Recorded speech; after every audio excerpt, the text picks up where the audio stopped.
how I hit burnout, and what I'm doing about it. Maybe part 1, part 2.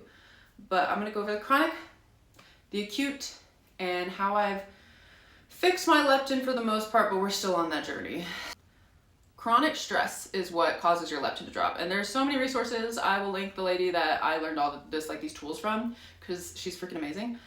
But I lived a very stressful lifestyle. I was in the Marine Corps for 5 years and got out with terrible PTSD from, depending on your definition, 4 to 5 violent sexual assaults. Essays. I don't know if I can say that word on here. I don't know. We're censored in this country, I guess.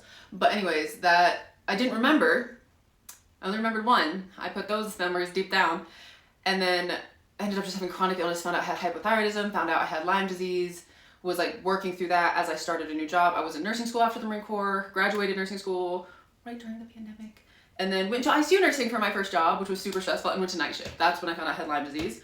And right before that, I did psychedelic therapy, got all my memories back. So after I graduated nursing school, like that year, I did therapy, realized it wasn't just 1 assault, it was 5 assaults, and that's why I was so fucking bonkers.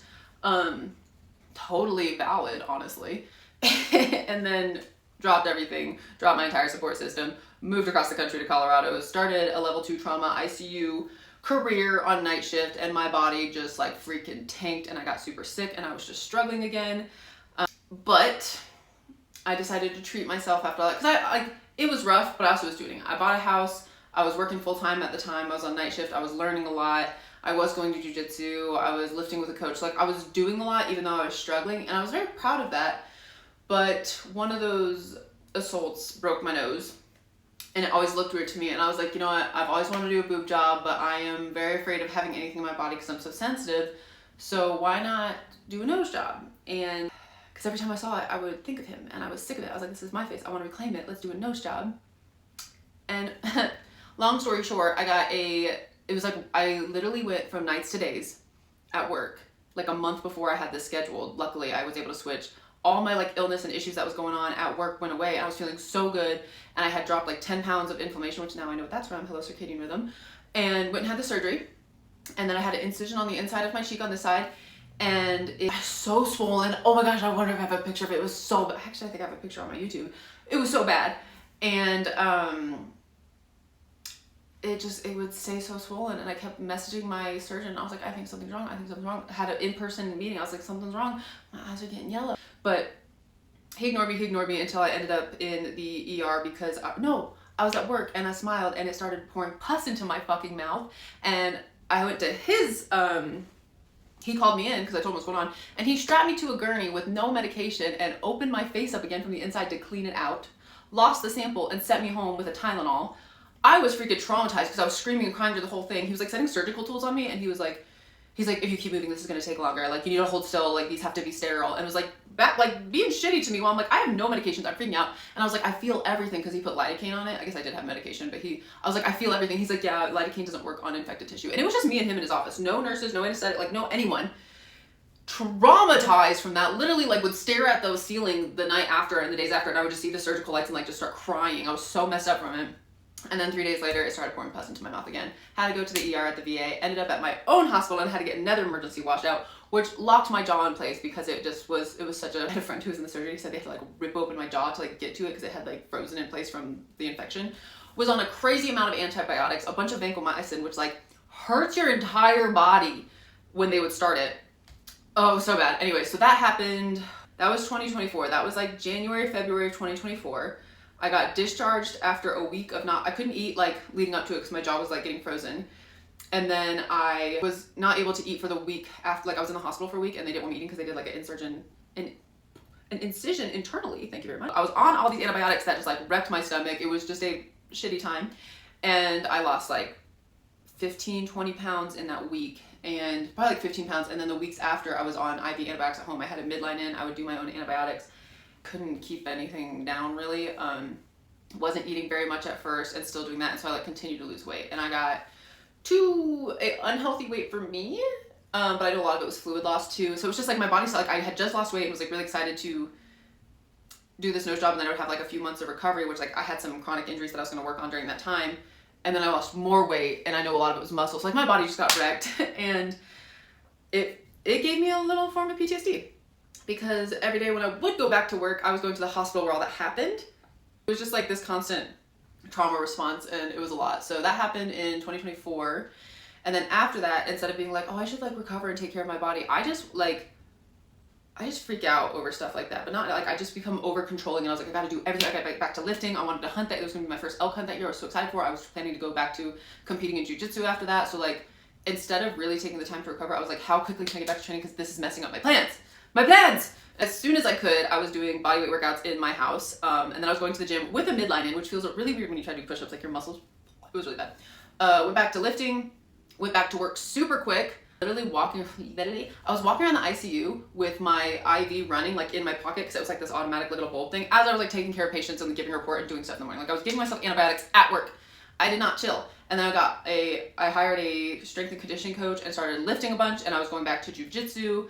And then it led me to this very specific lifestyle, which I loved, but that's what really screwed me up. My routine at this time, I had terrible stomach issues. I had already been eating carnivore leading up to this because that's kind of like after psychedelics, that's where it led me, and it helped with a lot of my chronic stomach issues.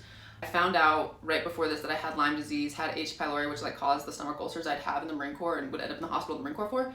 They never told me it was an infection. And I had hypothyroidism and another infection, like a SIBO thing that I had to take care of. So I was like already working on that before this happened. And then I got carpet bombed with antibiotics and my stomach was wrecked. And from my bodybuilding days back in nursing school, I got into fasting because it was easier to drink coffee and go all day and have energy than eating and then feeling really bloated and messed up, because like random food would make me feel really sick and get so bloated it would like hurt. So it was easier just to fast all day, eat one big meal, which turned into one big steak, and then just like call it good. So I was kind of already in that routine before the surgery, but I just kept pushing it, and I was so tired, and I was just kind of waiting for my body to bounce back.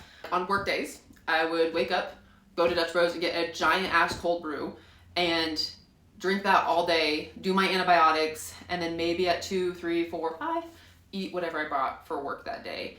And I would just be rizzed out. I had extreme anger issues. No one probably knew because I just like internalized it, but I always was like sweaty and just like frustrated with everything and just like overwhelmed. It was the ICU. I freaking loved it, but there was definitely times when I was just like feel this rage and I was like, I don't know what's wrong with me, but like, you better shut up, girl, because you can cause some problems. But I would seem really stoic to other people, so it was like this internal rage.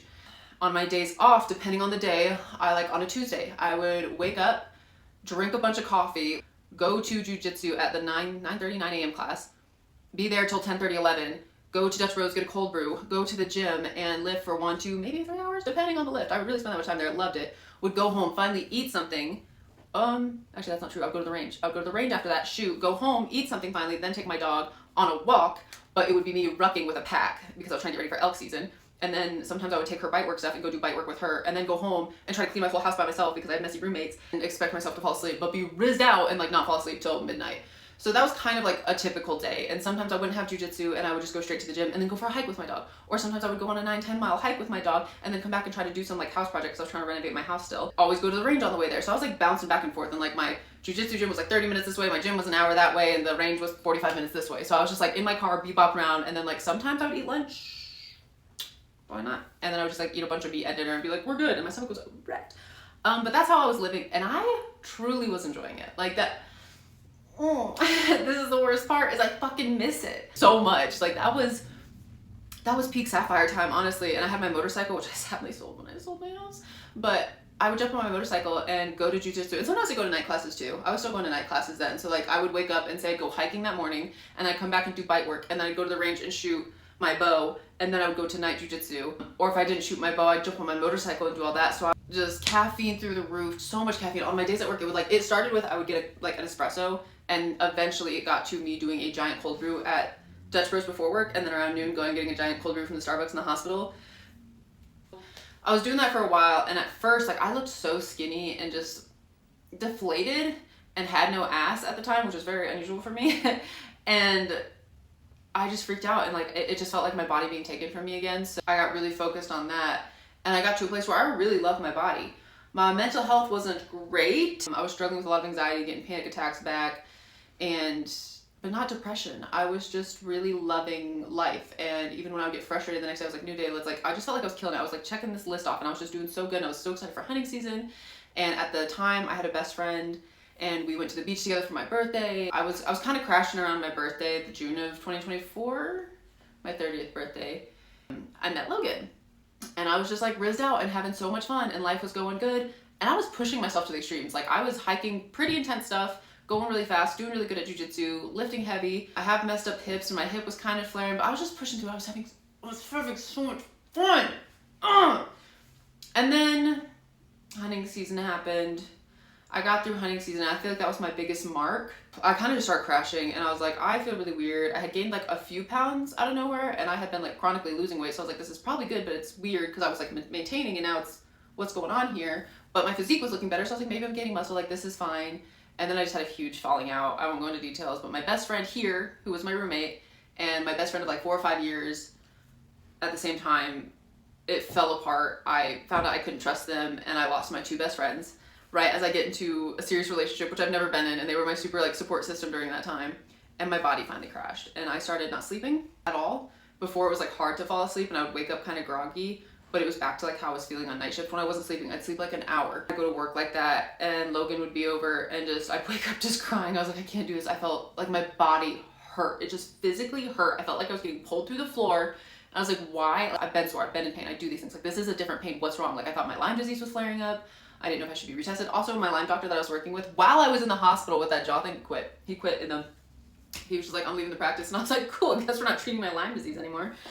The insomnia hit. I had friend breakups, and I just realized that I didn't know how much longer I could do this. And had some hormonal shift stuff happen really quick, and my body like just fell apart. I started bleeding, and it just wouldn't stop.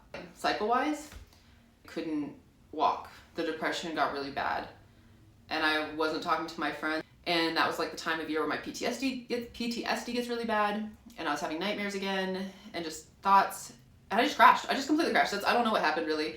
I was fine one week, all that stuff happened, and then we would try. I don't know. I just crashed. I had tried to quit caffeine. I had quit caffeine for like a month, and it like made me okay. And then the friend breakup happened, and then I just truly crashed. And I got to the point where I couldn't sleep, even though I was desperately tired. I was crying just all the time. I wouldn't sleep to the point where I would hallucinate on the way to work. And so Logan would drive me to work sometimes, not safe, but I didn't know what else to do at the time. I had taken off so much time from the surgery issue. I would wake up crying, and I was like, I have to go to work in like 3 hours, and I can't call out, and I've slept for 30 minutes, and I've just been like staring at the wall, and like my body's in pain. And I was just like, something needs to change. And then I went to walk my dog one day, and I got so dizzy, I like had to sit down every 5 minutes, and I was just like on this walk with Logan, which we've been together for like 4 months at this time, and I would just have to like sit down and cry, or I would cry on a bench, and I was like, I don't know, I have to be like, all this trauma around being assaulted and being attacked, I always felt strong, and I always felt like I could defend myself with many different means, and suddenly it was like all gone. I just had no, like, I couldn't think, I couldn't walk, I couldn't move. I felt so vulnerable. That mentally just messed me up, and I felt so unsafe and ungrounded, and it got really freaking bad. So I just start researching. So like, what else do you do? Like, what else could be wrong with me? I have Lyme disease. I'm medicated for hypothyroidism. I've done every freaking thing I can do for PTSD. Like, I don't know what else to do. That's when I found the low leptin, and I was like, okay, this chronic, all the stuff that rant I just went on that probably wasn't necessary, but fun story time, I guess. That probably led to low leptin. I get tested, and my leptin was like 1.9 or 2.3. I can't remember. It was one of those numbers, or maybe I got it tested like a few months later, and it went up to 2.3, but I remember it being 1.9, and I was like, oh, okay. So I did this whole course on a leptin reset, basically. That was the chronic and acute things that led to complete burnout, which I think is truly aligned with leptin. So my leptin was super low. It should be 7, 10, a little higher, and it was like below 2. And with the history I've had with eating disorders, with restrictive eating from bodybuilding, and the chronic stress PTSD trauma, like my body not feeling safe, I think this has been a continual problem, because there was times when I would just like suddenly gain weight and not like, and I would isolate and be able to lose it. But this time I like couldn't do that. And so I was like, I think I've been struggling with like chronic leptin drops, and my body's more prone to it. And as I've gotten older and gotten into a more stressful job and things like that, it led to this. So is your story similar? Do you struggle with weight just like fluctuating, even if you're medicated with thyroid medication, or going to the extremes with diets and it working for a while and then it not really working? Like, I've been vegan, I've done the carnivore, I did bodybuilder stuff, I've done everything, and it works till it doesn't. And I'm not dogmatic, I'll switch it, but it's just like this, like, why don't I have stability in my body? And it's because I don't have stability in my mind. It's not even my life. Your life doesn't have to be stable, but your mind does, for your body to feel safe. And that is kind of what I've learned on this. So part 2 will be the circadian leptin things I've done, and what our plan is moving forward.